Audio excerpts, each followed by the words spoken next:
Love of wisdom, അറിവിനോടുള്ള സ്നേഹം എന്നാണ്. ഭൗതികാതീതം, ഭൗതികമല്ല, ഭൗതിക അതീതമാണ്. മെറ്റാഫിസിക്സ് എന്ന് പറയുന്ന ഒരു വാക്കാണ്. ആത്മീയ പരിണാമത്തിന് ഊന്നൽ നൽകുന്നു ആദർശവാദം എന്ന് പറയുന്നത്. എന്റെ പ്രിയപ്പെട്ട അധ്യാപക വിദ്യാർത്ഥികൾക്ക് സൂപ്പർ 20 സീരീസിലേക്ക് വീണ്ടും സ്വാഗതം. പ്രിയപ്പെട്ടവരെ, നമുക്ക് ഏറ്റവും അധികം ബുദ്ധിമുട്ടുണ്ടാകുന്ന ഒരു വിഷയമാണ് എഡ്യൂക്കേഷൻ ഫിലോസഫി അഥവാ ദാർശനിക വിദ്യാഭ്യാസം എന്ന് പറയുന്ന ഒരു മേഖല. ഈ മേഖലയെ എങ്ങനെ പഠിക്കണം, എങ്ങനെയായിരിക്കണം ഇവിടെ നിന്ന് തുടങ്ങേണ്ടത് എന്നതിനെ കുറിച്ച് നമുക്കൊന്ന് ചർച്ച ചെയ്ത് നോക്കാം. പ്രിയപ്പെട്ട ഉദ്യോഗാർത്ഥികളെ, നമ്മൾ ഇന്ന് വിദ്യാഭ്യാസ ദർശനങ്ങൾ എന്ന് പറയുന്ന ഒരു ഭാഗത്തിന്റെ ഇൻട്രൊഡക്ഷൻ ആണ് ഡിസ്കസ് ചെയ്യുന്നത്. ദ വേർഡ് ഫിലോസഫി, ഫിലോസഫി എന്ന പദം ഫിലോസ്, സോഫിയ എന്നീ ഗ്രീക്ക് പദങ്ങളിൽ നിന്നാണ് ഉണ്ടായത്. ഞാൻ ഒന്നുകൂടി പറയുന്നു, ഫിലോസ് എന്നും സോഫിയ എന്നുമുള്ള രണ്ട് ഗ്രീക്ക് പദങ്ങളിൽ നിന്നാണ് ഫിലോസഫി എന്ന പദം ഉണ്ടായത്. ഫിലോസ് എന്ന് വെച്ച് കഴിഞ്ഞാൽ അതിനർത്ഥം ലവ് എന്നും, സോഫിയ എന്ന് വെച്ച് കഴിഞ്ഞാൽ അതിനർത്ഥം വിസ്ഡം ഓർ നോളജ് എന്നുമാണ്. അപ്പോൾ ഫിലോസ് എന്ന് വെച്ച് കഴിഞ്ഞാൽ ലവ് എന്നും, സോഫിയ എന്ന് കഴിഞ്ഞാൽ നോളജ് ഓർ വിസ്ഡം എന്നാണ് അതിനർത്ഥം. അതായത് ഫിലോസഫി എന്ന വാക്കിനർത്ഥം ലവ് ഓഫ് വിസ്ഡം, അറിവിനോടുള്ള സ്നേഹം എന്നാണ്. അതിനർത്ഥം, അറിവിനോടുള്ള സ്നേഹമാണ്. അപ്പൊ പ്രിയപ്പെട്ട കുഞ്ഞുങ്ങളെ, ഫിലോസഫി എന്ന വാക്കിന്റെ ആദ്യ കണ്ടന്റ് നമ്മൾ പഠിച്ചു കഴിഞ്ഞു. ഫിലോസ്, സോഫിയ എന്നീ ഗ്രീക്ക് പദങ്ങളിൽ നിന്നാണ് ഫിലോസഫി എന്ന പദം ഉണ്ടായത്. ഫിലോസ് എന്ന് വെച്ച് കഴിഞ്ഞാൽ ലവ് എന്നും, സോഫിയ എന്ന് വെച്ച് കഴിഞ്ഞാൽ വിസ്ഡം എന്നും, ഫിലോസഫി എന്ന് വെച്ച് കഴിഞ്ഞാൽ ലവ് ഓഫ് വിസ്ഡം എന്നുമാണ്, അറിവിനോടുള്ള സ്നേഹം എന്നുമാണ്. ഇവിടെ ഫിലോസഫി എന്ന് പറയുന്ന വാക്കിന് നമ്മൾ കൊടുക്കുന്ന ഒരർത്ഥം തത്വചിന്ത എന്നാണ്. എന്നാൽ തത്വചിന്ത എന്ന് പറയുന്ന പദത്തിനേക്കാൾ നല്ല മനോഹരമായ മറ്റൊരു പദമുണ്ട്, ദർശനം എന്ന് പറയും. ഫിലോസഫി എന്ന് വെച്ച് കഴിഞ്ഞാൽ ദർശനമെന്നും, ഫിലോസഫർ എന്ന് വെച്ച് കഴിഞ്ഞാൽ ദാർശനികൻ എന്നുമാണ്. ഫിലോസഫി എന്ന് വെച്ച് കഴിഞ്ഞാൽ ദർശനമെന്നും, ഫിലോസഫർ എന്ന് വെച്ച് കഴിഞ്ഞാൽ ദാർശനികനും എന്നാണ്. അപ്പോൾ ദർശനം അഥവാ ഫിലോസഫി എന്ന പദം ഫിലോസോഫിയ എന്നീ ഗ്രീക്ക് പദങ്ങളിൽ നിന്നും ഉണ്ടായതാണ്. ഫിലോസ് എന്ന് വെച്ച് കഴിഞ്ഞാൽ ലവ് എന്നും, സോഫിയ എന്ന് വെച്ച് കഴിഞ്ഞാൽ വിസ്ഡം ഓർ നോളജി എന്നുമാണ്. ഫിലോസഫി എന്ന് വെച്ച് കഴിഞ്ഞാൽ ദർശനം എന്ന വാക്കിന് അർത്ഥം എന്ന് വെച്ച് കഴിഞ്ഞാൽ അറിവിന്റെ അല്ലെങ്കിൽ വിജ്ഞാനത്തിന്റെ സ്നേഹം എന്നാണ്. ഇനി ഈ ഫിലോസഫി എന്ന് പറയുമ്പോൾ നിങ്ങൾ ചിന്തിച്ചിട്ടുണ്ടോ, നമ്മളിവിടെ PhD എന്ന് പറയുന്ന ഒരു പദം ഉപയോഗിക്കാറുണ്ട് അല്ലെ? PhD എന്ന് വെച്ച് കഴിഞ്ഞാൽ ഡോക്ടർ ഓഫ് ഫിലോസഫി എന്നാണ്. PhD എന്ന് പറയുന്നത്. ഇപ്പൊ ഉദാഹരണത്തിന് ഒരു വ്യക്തി സൈക്കോളജിയിൽ PhD എടുത്തു കഴിഞ്ഞാൽ അദ്ദേഹത്തിന് PhD എന്ന പദം കൊണ്ട് അർത്ഥമാക്കുന്നത് ആ വിഷയത്തിൽ ഡോക്ടറേറ്റ് നേടിയെന്നാണ്. ആ വിഷയത്തിൽ അദ്ദേഹം ആഴത്തിൽ ശാസ്ത്രീയമായി കൂടുതൽ അറിവുകൾ അന്വേഷിച്ച് കണ്ടെത്തി തീസിസ് ഒക്കെ സബ്മിറ്റ് ചെയ്തല്ലേ ആ ഡോക്ടറേറ്റ് എന്ന ബിരുദം ലഭിക്കുന്നത്. അപ്പോൾ ഫിലോസഫി എന്നാൽ വിവിധ വൈജ്ഞാനിക ശാഖകളിൽ കൂടുതൽ അറിവുകൾക്ക് വേണ്ടിയുള്ള ശാസ്ത്രീയമായ അന്വേഷണമാണ്. ഇവിടെ സൈക്കോളജി എന്ന് പറയുന്ന വിഷയത്തിലാണ് ഒരാൾക്ക് PhD കിട്ടുന്നതെങ്കിൽ അദ്ദേഹത്തെ നമ്മൾ ഡോക്ടർ എന്ന് വിളിക്കാം. ആ ഡോക്ടർ എന്ന് പറയുന്ന ആ സൈക്കോളജി ആ വ്യക്തിക്ക് ആ വിഷയത്തെ കുറിച്ച് നല്ല ശാസ്ത്രീയ കാഴ്ചപ്പാടുകൾ ഉണ്ടായിരിക്കും, അഗാധമായ പാണ്ഡിത്യം ഉണ്ടായിരിക്കും, ആഴത്തിലുള്ള അറിവുണ്ടായിരിക്കും. ആ വിഷയവുമായി ബന്ധപ്പെട്ട് അദ്ദേഹം ശാസ്ത്രീയമായ അന്വേഷണം നടത്തിയിരിക്കും. അതാണ് ഫിലോസഫി എന്ന് പറയുന്നത്. ഇനി മറ്റൊരു തരത്തിൽ പറഞ്ഞാൽ, മറ്റൊരു ഡെഫിനിഷനാണ് ഫ്രം DLD ടെക്സ്റ്റ് ബുക്ക്, മറ്റൊരു ഡെഫിനിഷനാണ്. എന്തോ പറയുന്നത്, മറ്റൊരു വിധത്തിൽ പറഞ്ഞാൽ യുക്തിയുടെയും പഠനത്തിന്റെയും ചിന്തയുടെയും ഫലമായി ഉണ്ടായ ആഴത്തിലുള്ള നിഗമനങ്ങളും നിരീക്ഷണങ്ങളുമാണ് ദർശനങ്ങൾ എന്ന് പറയുന്നത്. ഏത് വൈജ്ഞാനിക ശാഖയെ കുറിച്ചാണോ നമ്മൾ പഠിക്കുന്നത്, ഏത് വൈജ്ഞാനിക ശാഖയെ കുറിച്ചാണോ നമ്മൾ അന്വേഷിക്കുന്നത്, അതിനെ ആഴത്തിൽ ചെന്ന് സമഗ്രമായ രീതിയിൽ പഠിക്കുവാനുള്ള ഒരു സൈദ്ധാന്തിക കാഴ്ചപ്പാടിനെ നമുക്ക് ഫിലോസഫി എന്ന് പറയാം, ദർശനം എന്ന് പറയാം. ഇനി ഇതിന്റെ ഇൻട്രൊഡക്ഷൻ കഴിഞ്ഞാൽ നമ്മളെ മൊഡ്യൂളിൽ നമുക്ക് പ്രധാനമായും തന്ന ആദ്യത്തെ ടോപ്പിക് എന്ന് പറയുന്നത് വിദ്യാഭ്യാസ ദർശനങ്ങൾ എന്ന് പറയുന്ന ഒരു ടോപ്പിക്കാണ്. വിദ്യാഭ്യാസ ദർശനങ്ങൾ എന്ന് വെച്ച് കഴിഞ്ഞാൽ വിദ്യാഭ്യാസ ദർശനങ്ങളാണ് നമുക്ക് ആദ്യമേ പഠിക്കാൻ തരുന്നത്. അതിൽ 3 പരമമായിട്ടുള്ളത്, 3 7 ഉണ്ട്. പക്ഷെ നിങ്ങൾക്ക് പഠിക്കേണ്ടത് പ്രധാനമായും 3 ആ 3 കുറിച്ച് നമുക്ക് ജസ്റ്റ് ഒന്ന് ചർച്ച ചെയ്യാം. അതിൽ പ്രധാനപ്പെട്ടത്, അതിൽ ഒന്നാമത്തേതാണ് ആദർശവാദം അഥവാ ആശയവാദം എന്ന് പറയുന്നത്. ഐഡിയ എന്ന് വെച്ച് കഴിഞ്ഞാൽ ഒരു ആശയമാണ്, ഐഡിയലിസം എന്ന് വെച്ച് കഴിഞ്ഞാൽ ആശയവാദമാണ്, അല്ലെങ്കിൽ ആദർശവാദമാണ്. അങ്ങ് ആദ്യമുണ്ടായതാണ്, അങ്ങ് പഴയതാണ്. ഐഡിയലിസം വിദ്യാഭ്യാസത്തിന്റെ ദർശനങ്ങളിൽ ഒന്ന്. ബ്രാഞ്ചസ് ഓഫ് ഫിലോസഫിയുടെ എഡ്യൂക്കേഷണൽ ബ്രാഞ്ചസില് ഒന്നാമത്തേത് ആശയവാദം അഥവാ ആദർശവാദം എന്ന് പറയും. 2 പ്രകൃതിവാദം അല്ലെങ്കിൽ പ്രകൃതി മാഹാത്മ്യം എന്ന് പറയും. പ്രകൃതിവാദം നാച്ചുറലിസം, പ്രകൃതി മാഹാത്മ്യം നാച്ചുറലിസം, പ്രകൃതിവാദം. ഇനി 3ാമത്തേതാണ് മക്കളെ പ്രായോഗികവാദം അഥവാ ഫലസിദ്ധിവാദം എന്ന് പറയുന്നത്. ഇത് 3 ഇമ്പോർട്ടന്റ് ആണ്. എന്നാൽ ഏറ്റവും ഇമ്പോർട്ടന്റ് ആയിട്ടുള്ളതാണ് പ്രായോഗികവാദം, പ്രഗ്മാറ്റിസം. പ്രായോഗികവാദം, പ്രഗ്മാറ്റിസം, പ്രായോഗികവാദം, പ്രഗ്മാറ്റിസം അഥവാ ഫലസിദ്ധിവാദം എന്ന് പറയുന്നത്. അപ്പോൾ 3 വിദ്യാഭ്യാസ ദർശനങ്ങൾ പരിചയപ്പെട്ടു. 1 ആദർശവാദമാണ്, 2 പ്രകൃതിവാദമാണ്, 3 പ്രായോഗികവാദമാണ്. ഒന്നുകൂടെ പറയുന്നു, 1 ആദർശവാദമാണ്, 2 പ്രകൃതിവാദമാണ്, 3 പ്രായോഗികവാദമാണ്. ഇങ്ങനെ 3 ദർശനങ്ങളാണ് നമ്മൾ കണ്ടത്. ഈ 3 ദർശനങ്ങളിൽ ആദ്യത്തേത് ആദർശവാദം എന്ന് പറയുന്ന ഒരു കോൺസെപ്റ്റ് ആണ്. ആദർശവാദത്തെ കുറിച്ച് നമുക്ക് ഇന്നങ്ങ് പഠിച്ചു തീർക്കാം. ആദർശവാദം എന്ന് വെച്ച് കഴിഞ്ഞാൽ ഐഡിയലിസ്റ്റുകളാണ്, ഐഡിയലിസമാണ്, ആദർശങ്ങളാണ്. നിന്റെ ആദർശവുമായി ഇങ്ങോട്ട് വരണ്ട എന്ന് നമ്മൾ പറയാറുണ്ട്. ആദർശമാണ്. എന്താണ് ഐഡിയലിസ്റ്റ് പ്രിൻസിപ്പിൾസ്? എഡ്യൂക്കേഷൻ എഡ്യൂക്കേഷൻ ഫിലോസഫിയില്, ഫിലോസഫിക്കൽ എഡ്യൂക്കേഷനില് എന്താണ് ഐഡിയലിസത്തിന്റെ പ്രാധാന്യം എന്ന് ചോദിച്ചു കഴിഞ്ഞാൽ ഇതിന്റെ അടിസ്ഥാന തത്വം എന്ന് പറയുന്നത് ഭൗതികാതീതമാണ്. ഭൗതികാതീതമാണ് എന്ന് വെച്ച് കഴിഞ്ഞാൽ ആധ്യാത്മികമാണ്, ആത്മീയമാണ്.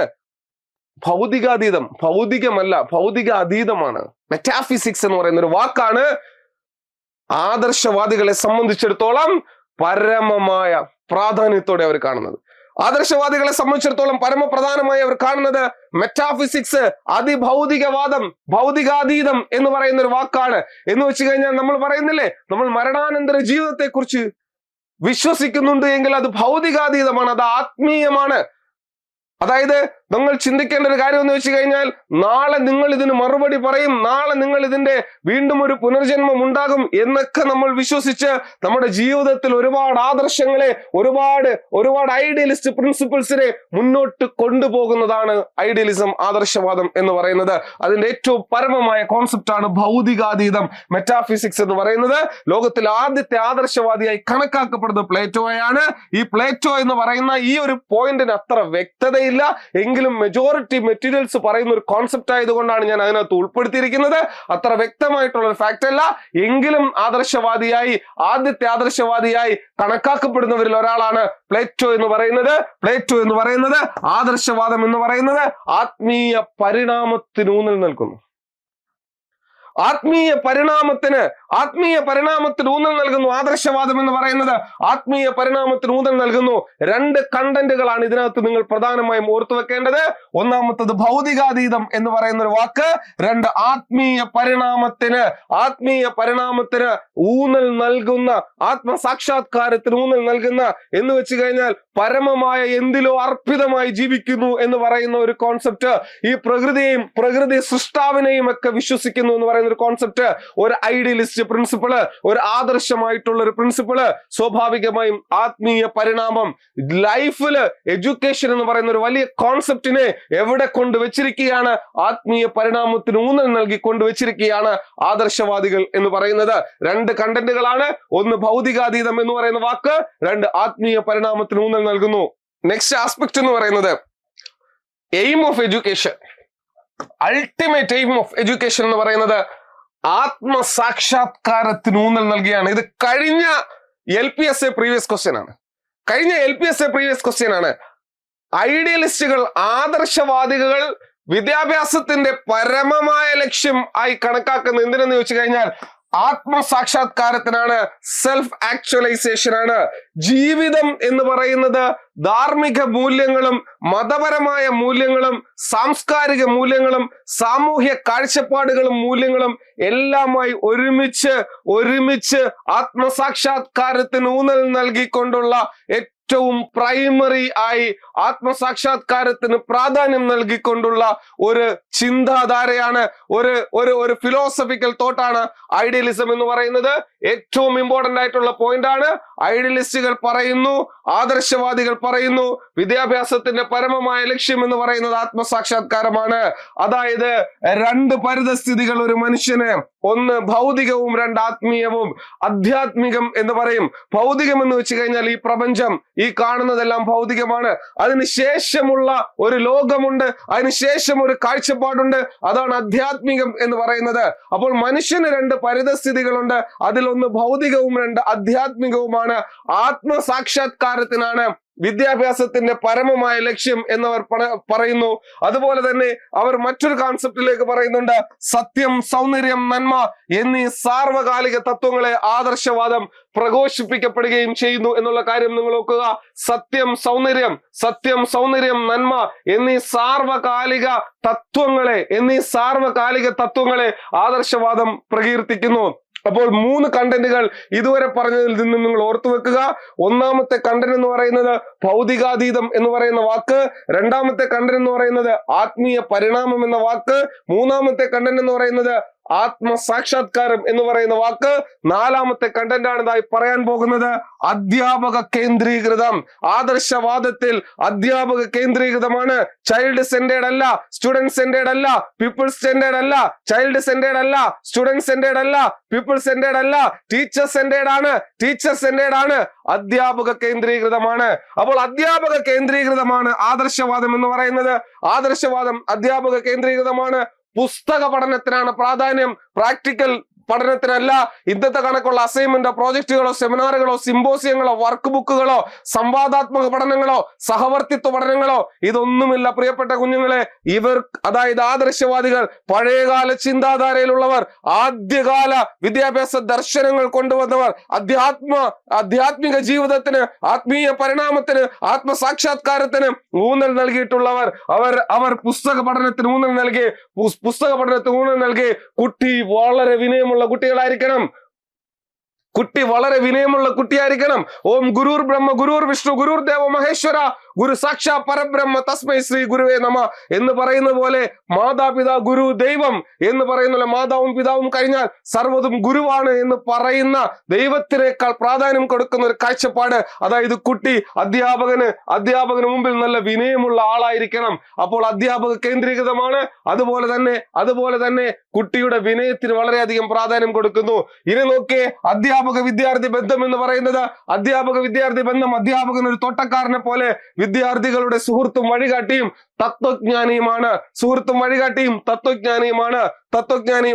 അപ്പോൾ ഇന്ന് കാണുന്നത് പ്രഗ്മാറ്റിസം ആണ് എങ്കിൽ, ഇന്ന് കാണുന്നത് ഫലസിദ്ധിവാദമാണ് എങ്കിൽ, ഇന്ന് കാണുന്ന വിദ്യാഭ്യാസ സമ്പ്രദായത്തില് നേരത്തെ പറഞ്ഞ നാച്ചുറലിസം പ്രകൃതിവാദം സ്വാധീനിക്കുന്നുണ്ട് എങ്കിൽ എന്റെ പ്രിയപ്പെട്ട ഉദ്യോഗാർത്ഥികളെ, അതിനുമൊക്കെ പഴയതായി, അതിനുമൊക്കെ മുന്നേയുള്ള നമ്മുടെ ഈ പറഞ്ഞ ആദർശവാദത്തിലെ പഠന രീതികൾ എന്ന് പറയുന്നത് ഒന്ന് ഓറൽ അല്ലെങ്കിൽ ലെക്ചർ അല്ലെങ്കിൽ ക്വസ്റ്റ്യൻ ആൻസർ മെത്തേഡ്, ചോദ്യോത്തര രീതി, വാചിക രീതി, ആഗമന രീതി. അതായത് പ്രഭാഷണ രീതി എന്ന് പറയുമ്പോൾ നിങ്ങൾക്ക് ചിന്തിക്കാവുന്നേ ഉള്ളൂ.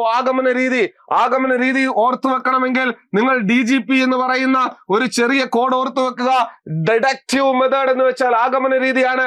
സാമാന്യത്തിൽ നിന്ന് പ്രത്യേകത്തിലേക്ക് അല്ലെങ്കിൽ വിശേഷത്തിലേക്ക് പറയുന്നതാണ് DGP എന്ന് പറയുന്നത്, ഓർത്തു വെക്കുക. അതുപോലെ തന്നെ നിഗമന രീതി, വിശേഷത്തിൽ നിന്നും സാമാന്യത്തിലേക്ക്. നമ്മൾ പഠന രീതികളിൽ ഇത് ഡീറ്റെയിൽ ആയിട്ട് പഠിക്കുന്നതുകൊണ്ട് ഞാൻ ഇപ്പോൾ പറയുന്നില്ല. അതുപോലെ തന്നെ പ്രഭാഷണ രീതി, അപഗ്രഥന രീതി, അപഗ്രഥന രീതി, നിഗമന രീതി, പ്രഭാഷണ രീതി, അപഗ്രഥന രീതി, നിഗമന രീതി, ആഗമന രീതി, വാചിക രീതി, ചോദ്യോത്തര രീതി, ഇതെല്ലാം പഠന രീതികളാണ്, ഇതെല്ലാം പഠിപ്പിക്കൽ രീതികളാണ്. ഇന്ന് മാനവിക വിഷയങ്ങളെക്കാൾ ശാസ്ത്ര വിഷയങ്ങൾക്കും ശാസ്ത്ര സാങ്കേതിക വിഷയങ്ങൾക്കും ഇൻഫർമേഷൻ ആൻഡ് കമ്പ്യൂട്ടർ ടെക്നോളജിക്കും പ്രാധാന്യമുണ്ട് എങ്കിൽ ആദ്യകാല വിദ്യാഭ്യാസ സമ്പ്രദായത്തിൽ, പഴയകാല വിദ്യാഭ്യാസ സമ്പ്രദായത്തിൽ എന്റെ പ്രിയപ്പെട്ട കുഞ്ഞുങ്ങളെ, പാഠ്യപദ്ധതി മാനവിക വിഷയങ്ങൾക്കാണ്, ഹ്യൂമനിസ്റ്റ് സബ്ജക്റ്റുകൾക്കാണ്, ആർട്സ് സബ്ജക്റ്റുകൾക്കാണ്. ഏതൊക്കെയാണത്? മതപഠനം, ആത്മീയ പഠനം, സാൻമാർഗിക പാഠങ്ങൾ, ഭാഷ, സാഹിത്യം, ചരിത്രം, സുന്ദരകലകൾ, സംഗീതം. ഇതെല്ലാം നിങ്ങൾക്കറിയാമല്ലോ. ഇതെല്ലാം സയൻസ് സബ്ജക്റ്റുകളാണോ? ഇതെല്ലാം ശാസ്ത്ര വിഷയങ്ങളാണോ? മാനവിക മൂല്യങ്ങളാണ്, ആർട്സ് സബ്ജക്റ്റുകളാണ്, പഴയകാല സബ്ജക്റ്റുകളാണ്, ആദ്യമുള്ള സബ്ജക്റ്റുകളാണ്. അതുകൊണ്ട് തന്നെ ആദർശവാദികൾ പാഠ്യപദ്ധതിയിൽ ഏതൊക്കെ വിഷയങ്ങളാണ് ഉൾപ്പെടുത്തിയിരിക്കുന്നത്? മതപഠനം, ആത്മീയ പഠനം, സാൻമാർഗിക പാഠങ്ങൾ, ഭാഷ, സാഹിത്യം, ചരിത്രം, സുന്ദരകല, സംഗീതം മുതലായവ. കൃത്യമായും ഓർത്തു വെക്കാവുന്നേ ഉള്ളൂ. ആ ഭൗതികാതീതം എന്ന് പറയുന്ന ഒരു വാക്ക്, ആത്മീയ പരിണാമം എന്ന് പറയുന്ന ഒരു വാക്ക്, അധ്യാപക കേന്ദ്രീകൃതം എന്ന് പറയുന്ന വാക്ക്, കുട്ടിയുടെ വിനയം എന്ന് പറയുന്ന ഒരു വാക്ക്, ഈ വാക്കുകളൊക്കെ കേൾക്കുമ്പോൾ, മാനവിക വിഷയങ്ങൾ എന്ന് പറയുന്ന വാക്കുകളൊക്കെ കേൾക്കുമ്പോൾ, പ്രിയപ്പെട്ട ഉദ്യോഗാർത്ഥികളെ, നിങ്ങൾക്ക് ആദർശവാദത്തിന്റെ ഏകദേശ രൂപം കിട്ടും. ലോകത്തിലെ പ്രശസ്തരായിട്ടുള്ള ആദർശവാദികളാണ്. പ്ലേറ്റോ ഉണ്ട്, അരിസ്റ്റോട്ടിൽ ഉണ്ട്, ജോർജ് ബക്കർലി ഉണ്ട്, കാന്റ് ഉണ്ട്, ഹെഗൽ ഉണ്ട്, വില്യം ടി ഹാരിസ് ഉണ്ട്, Swami Dayananda Saraswati, Rabindranath Tagore, Mahatma Gandhi, Aurobindo Ghosh. Greatest philosophers, world famous philosopher. നൂറ്റാണ്ടുകൾക്കിപ്പുറവും ദശകങ്ങൾക്കിപ്പുറവും കുട്ടികൾ ഇതുപോലെയുള്ള ക്ലാസ് മുറികളിൽ ഇരുന്നു കൊണ്ട് ഈ മനോഹരമായ നാമങ്ങൾ ഓർക്കുന്നുണ്ടെങ്കിൽ ചരിത്രത്തിന്റെ താളുകളിൽ സുവർണ ലിപികൾ കൊണ്ട് ഉല്ലേഖനം ചെയ്യാൻ പ്രാപ്തമായ ചരിത്ര സംഭവങ്ങൾക്ക് സാക്ഷ്യം വഹിച്ചവരാണ്. ആരൊക്കെയാണ്? പ്ലേറ്റോ ചില്ലറക്കാരനാണോ? Aristotle, George Berkeley, Kant, Hegel, William T Harris, Swami Dayananda Saraswati, Rabindranath Tagore, Mahatma Gandhi, Aurobindo Ghosh. ഇവരെല്ലാവരും ആദർശവാദികളാണ്. ഐഡിയലിസ്റ്റുകളാണ്. അങ്ങനെ ഒരു ഐഡിയലിസ്റ്റിനെ നമ്മൾ പഠിക്കാൻ പോകുന്നു. നമ്മൾ ആദ്യം പഠിക്കുന്ന ദാർശനികൻ, ഫിലോസഫർ ആണ് പ്ലേറ്റോ, ദ ഗ്രേറ്റ് പ്ലേറ്റോ എന്ന് പറയുന്ന വ്യക്തി സോക്രട്ടീസിന്റെ ശിഷ്യനായിരുന്നു പ്ലേറ്റോയുടെ ശിഷ്യനായിരുന്നു അരിസ്റ്റോട്ടിലിന്റെ ശിഷ്യനായിരുന്നു അലക്സാണ്ടർ. ഓർത്തു വെക്കാറുണ്ട് PSC കുട്ടികൾ സ്പാ എന്ന പേരിൽ. അതായത് സോക്രട്ടീസിന്റെ ശിഷ്യൻ പ്ലേറ്റോയുടെ ശിഷ്യൻ അരിസ്റ്റോട്ടിലിന്റെ ശിഷ്യൻ അലക്സാണ്ടറിന്റെ ഗുരു അരിസ്റ്റോട്ടിലിന്റെ ഗുരു പ്ലേറ്റോയുടെ ഗുരു സോക്രട്ടീസ്. അതിൽ പ്ലേറ്റോ മുനി വലിയ ആളാണ്. കാരണം പ്ലേറ്റോയുടെ ശിഷ്യനാണ് Aristotle. Father of biology, zoology, political science Aristotle. then Socrates. Hemlock എന്ന വിഷം കൊടുത്ത് കൊന്നു കളഞ്ഞില്ലേ സോക്രട്ടീസിനെ പ്രപഞ്ച യാഥാർത്ഥ്യങ്ങളെ കുറിച്ച് വിളിച്ചു പറഞ്ഞതിന്റെ പേരിൽ? ഇവരൊക്കെ എവിടെയുള്ളവരായിരുന്നു? ചരിത്രത്തിന്റെ താളുകൾ എടുത്ത് പരിശോധിച്ച് നോക്കാൻ കഴിയും. അതിലൊരു വ്യക്തിയായിരുന്നു പ്ലേറ്റോയുടെ പുസ്തകമാണ് the Republic. Previously asked question.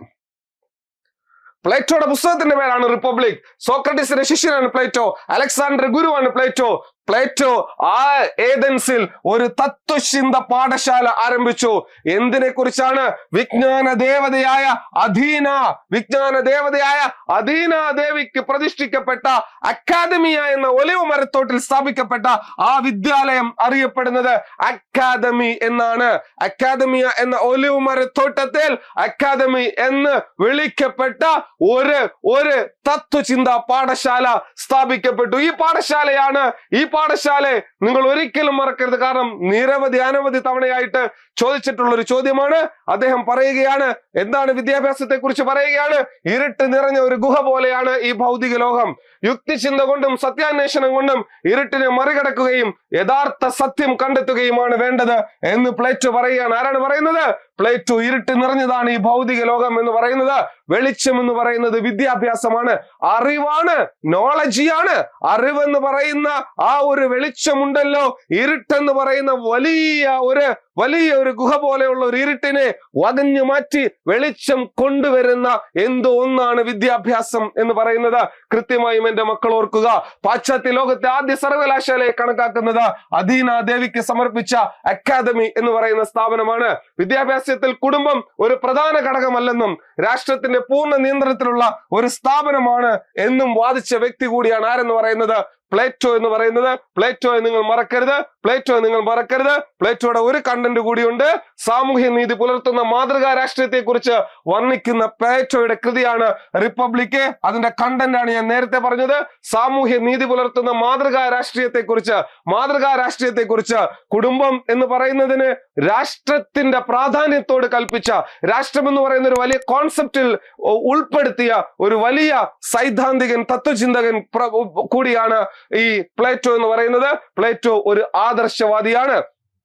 Okay, അടുത്ത ഒരു സൂപ്പർ 20 സീരീസുമായി കാണാം. All the best.